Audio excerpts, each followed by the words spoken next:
or welcome back to my channel. My name is Victoria, and today's video we are going to be doing a if you liked this book then you'll probably like this book recommendation style video. I love these recommendation style videos. I think they're so interesting to see what people think, which books people think are similar, and I actually have a whole vlog planned surrounding this type of idea, so I'm really excited for that one. Should be out next month, I'm thinking, but I'm really excited about this video. So basically what I'm going to be doing for this video, if you haven't seen one of these videos before, is talking about a specific book and saying if you've read that book and enjoyed it, then you'll probably like this other book that I think is similar to it. So it's a way to find a new recommendation based on something that you already like. So before we get into the actual video, I want to thank the sponsor of today's video, and that is Rebecca Jenshak.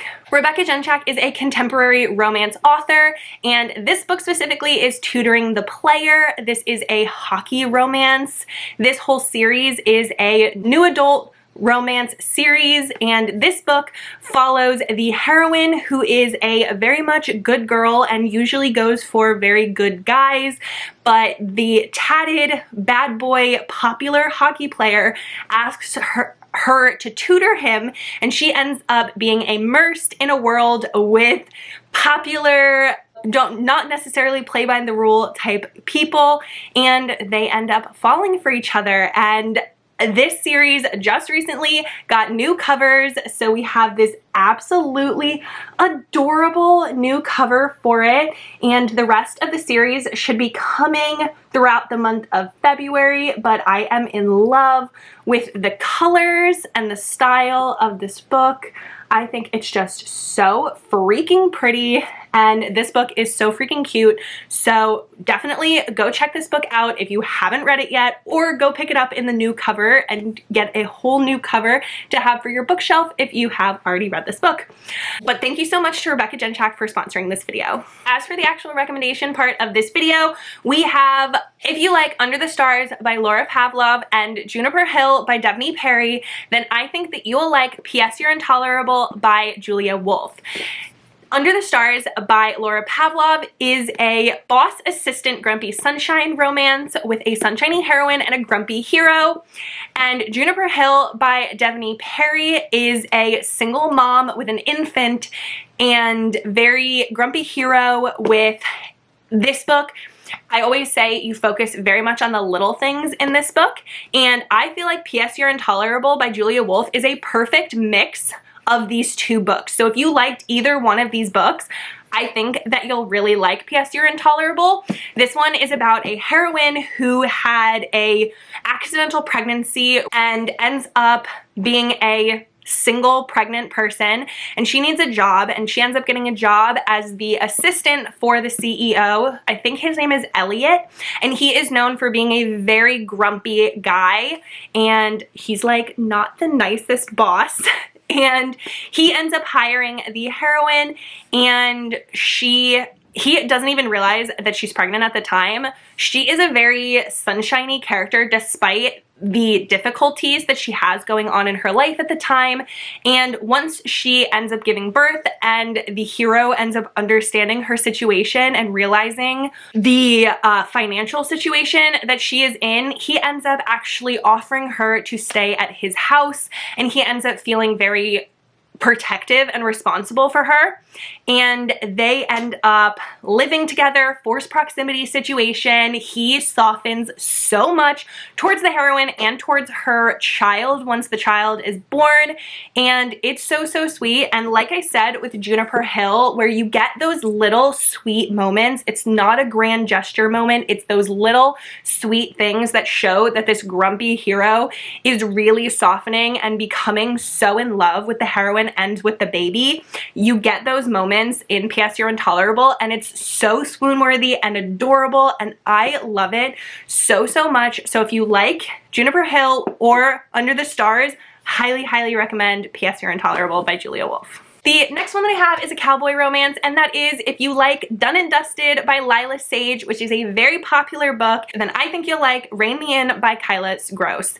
These books are very, very similar. They are both cowboy romances, and they both deal with very emotional topics and very difficult situations. The heroine in Done and Dusted is a barrel racer, I think, and I think the heroine in Rein Me In is something very similar. She was like a really accomplished horse rider, and in Done and Dusted, the heroine ends up getting thrown from her horse, and she ends up getting really spooked by this, and she now doesn't know what to do because she cannot get back on a horse, and she ends up coming back to her small town that she hasn't been to in a very, very long time, and she doesn't know how to tell her family. She doesn't want to tell her family and show that emotional vulnerability to her friends and family to say she can't get back on a horse.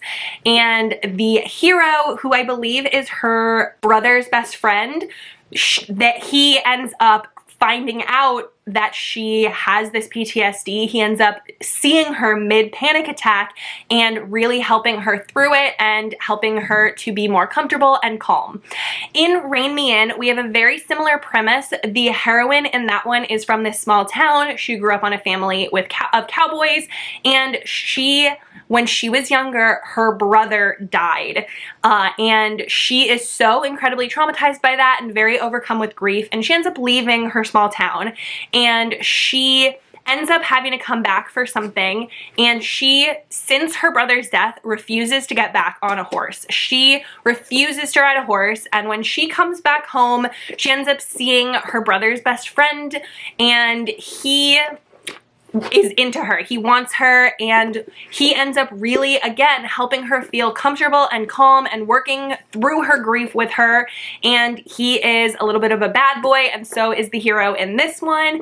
And it's just such similar premises. Rein Me In does have a plus-size heroine, which I love, and I really would recommend both of these books. I think they're both solid, fun reads, and both have very similar premises, and both are a little bit more emotional. So they are fun reads, but they definitely deal with more emotion and depth of emotion. The next one that I have are Mafia Romances. So if you liked Brutal Prince by Sophie Lark, then I think you'll like Deviant Hearts by Jagger Cole. So Brutal Prince by Sophie Lark is a mafia romance, and it's arranged marriage between enemies. So this one is about the daughter of the Italian mafia having to get married to the son of the Irish mafia. Their fathers arrange it. Their fathers are both the heads of the mafias, and they arrange it to unite the families that they are forced to get married. The heroine in this one, Ada, is such a badass and very much fights back against the marriage. She does not want to marry him, and even when they are already married, she fights back. She does not. She's like, you're not gonna just be my husband, and I'm not gonna just do what you say. I'm not gonna just be your little wife. And the hero in this one is a badass, morally gray mafia hero, and that is very much the exact premise of Deviant Hearts by Jagger Cole. This one is about the Greek mafia. The hero in this one is the head of the Greek mafia, and the heroine is the sister or niece, I can't remember which one it is, of the head of another mafia. I can't remember what, like, country it is. It might be Russian, I'm not sure. But I know the hero is Greek, and it is a very similar premise. They're in a feud. Their families have been feuding for generations, and they want to put an end to this war, this mafia war that is between them. And so they end up arranging a marriage between the hero and the heroine, and the heroine is not happy about it. She does not want to be part of the mafia. She really wants to just be going to school and not being involved in all that crap. But the hero, who is the head of the Greek mafia, he ends up having the heroine move in with him. They're married, all this stuff. He's very morally gray. I would say he's more like dominant than Callum is in this one. Deviant Hearts, he's a little bit more, I would say a little bit more intense than Callum, but still both incredibly good mafia romances. The series as a whole are really good. This series does follow both Ada and Callum's siblings as they go on, and that is the exact same as the Deviant Hearts series. That one, each book following, follows the two sisters of the heroine and the two brothers or two or three brothers and the sister of the hero. So really, really good series, very good Mafia series. Would definitely recommend them. If you liked this whole series, would recommend, I don't even know what that series is called, but Jagger Cole's Deviant Heart series. The next one that I have is actually another one that's two series that I think that if you liked one, you'll like the other. I did not grab these because I forgot. I'm just gonna go with it. But if you liked the Brown Sisters series by Talia Hibbert, then I think that you will like the Bergman Brothers series by Chloe Leese. The Brown Sisters series by Talia Hibbert is a series of following three sisters, and this series features very sweet characters, very cinnamon roll type heroes, and it very much deals with a lot of representation in it. You have neurodivergent representation, you have plus size heroine representation, you have chronic illness representation, and that is very much the case in the Bergman Brothers series by Chloe Leese. In the Bergman Brothers series by Chloe Leese, you are following a group of family members. You have, I think, 4 brothers and a sister. It might be 5 brothers and a sister.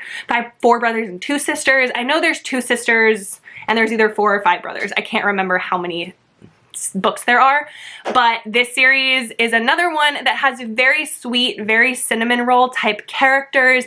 It is a warm hug type of series, and the representation is so amazing. In the Bergman Brothers series, you have chronic illness representation, you have neurodivergent representation, you have another plus size heroine representation in that one, you have so many things, celiac disease, diabetes I think they have in there, so many things, and it's just so well done and so well written, and both series just give me like a whole warm feeling. Both series makes me feel so good when I read it, and I really think that if you liked one, you'll definitely like the other. The last one that I have, you're gonna have to go with me on this. Please just listen, okay? Just listen.